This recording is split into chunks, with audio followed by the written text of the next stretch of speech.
మన పరిస్థితిని బట్టి, మన కృంగుదలను బట్టి దేవుడు ఉన్నాడా అని అనుకుంటాం కదా! మనము ఉన్నామంటే దేవుడు ఖచ్చితంగా ఉన్నాడనే కదా అర్థం. మనం ఎక్కడి నుంచి వచ్చాము? ఆయన సృష్టించబట్టే కదా! ఆయన గనుక లేకపోయుంటే మనం ఎలా ఉంటాము? మనం ప్రశ్నించే దానిలోనే ఒక క్వెషన్ మార్క్ మనమే వేసుకున్నట్లుగా ఉంది.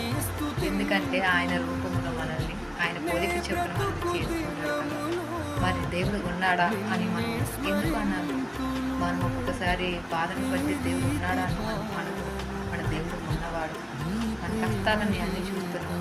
మనల్ని పుట్టించిన దేవుడు మన కష్టాన్ని కూడా చూడకుండా ఉంటాడా? చూస్తాడు. మనం అనుకోకుండా కొన్ని పరిస్థితుల్లో ఇరుక్కుపోతాం, బాధలు పడతాం, అవమానాలు పడతాం. కానీ అవి కూడా దేవుడు చూస్తాడు. మనకి వాటి నుంచి విడుదల కలుగజేస్తాడు. నమ్మండి, దేవుడిని విశ్వసించండి. God bless you. దేవుడు మిమ్మల్ని దీవించిన దాకా.